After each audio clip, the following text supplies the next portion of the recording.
안녕하십니까.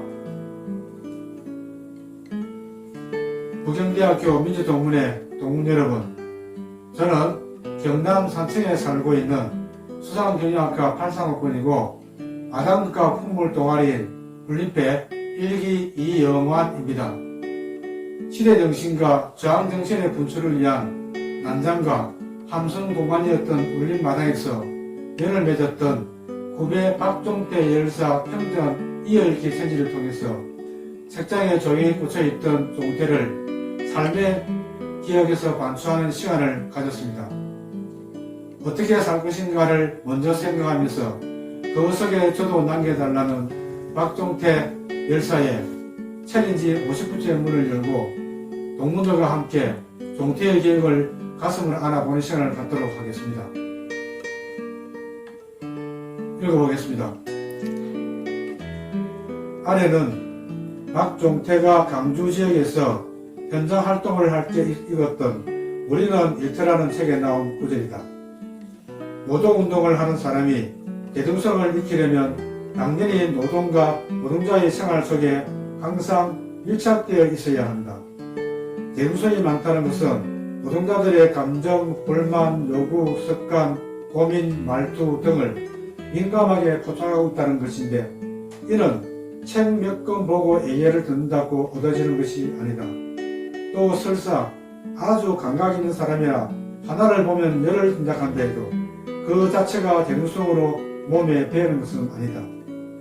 대등성의 기본은 동료들의 희로애락을 자신의 것으로 하는 것이다. 동료들 역시 그렇게 여겨줘야만 채워진다. 따라서 항상 함께 생활하며 정이 쌓이지 않으면 이런 상호소통은 절대로 불가능한 것이다. 이 책을 읽기 전에도 박종태는 현장의 중요성과 대중성 획득의 중요성을 알았다. 손현수와 관계 맺으면서 서로의 정을 맺는 일부터 시작했다. 손현수만이 아니다. 나이가 많든 적든 박종태의 인간관계 시작은 정이다. 강주 지역에서 박종태를 만난 화물농자운동을 처음 시작한 많은 이들이 박종태의 정을 말했다. 박종태는 대학 때 함께 가자 우리 이 길을 숱하게 불렀다. 화물농자에 만나자 이 노래의 의미가 더욱 절절하게 가슴에 다가왔다. 화물농자에게 속삭이는 박종태의 연가다. 2003년 8월 21일 화물연대는 2차 총파업에 돌입한다.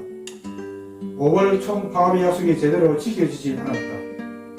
강주 지역 화물농자들은 자신의 화물차를 끌고 총 직결 장소인 신선대 부두로 갔다.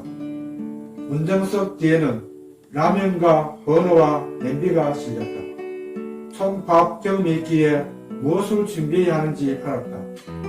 조선규와 손현수의 기억이다.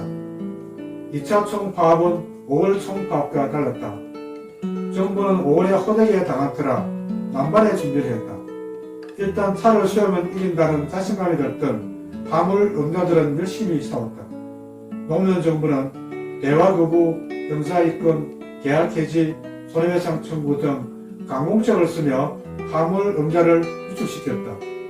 정부와 기업이 엄밀하게 대비한 데 비해 화물농자는 싸우면 무조건 이긴다는 결의만으로 나섰다. 각계 격파에 떨어져 나가는 화물농자들이 생기자 화물연대는 9월 5일 사업 중단을 선언했다. 반발하는 화물농자는 화물연대 사무실을 숙대가수로 만들며 울분을 참지 못했다. 하지만 이대로 총파업을 이어나가다는 철권 일로도 되지 않아 조직이 와해될 수 있다는 위기감이 감돌았다. 이미 파업 동력은 떨어졌다. 쪽수가 힘인데 그 쪽수에 문제가 생겼다. 선벗기 후 협상, 일보 후퇴, 2보 전진을 위한 조직 정비, 2차 총파업을 거치며 탈대 원수가 화물연대 본부로 쏟아져 들어왔다.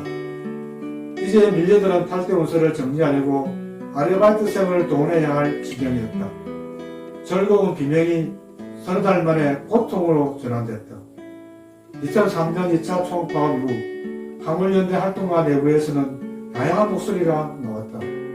더욱 강하게 싸워야 한다는 의견도 있었고 이제 내부의 활동가를 더욱 양성해야 한다는 목소리도 있었다. 투쟁을 통해 조직해야 하지만 투쟁 속에 모인 조합원들을 더욱 단련시키기 위해서는 투쟁에 플러스가 있어야 한다. 어떤 탄압에도 흔들리지 않고 꿋꿋하게 싸울 활동가를 학습과 투쟁을 병행하여 키워야 한다. 날고 싶어도 날 수 없고 울고 싶어도 울 수 없는 삶을 살아가는 모든 이가 행복하고 서로 기대하고 부딪히며 살아가기 원했던 박종태의 영웅과 같은 마음으로 아름다운 세상이 오는 그날을 위해 뜨겁게 살아가고 있는 모든 사람들에게 감사와 사랑과 존경의 마음을 전합니다.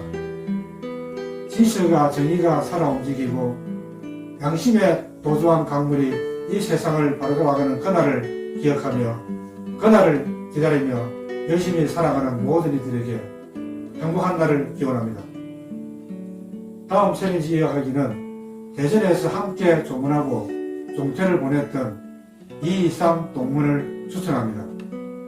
감사합니다.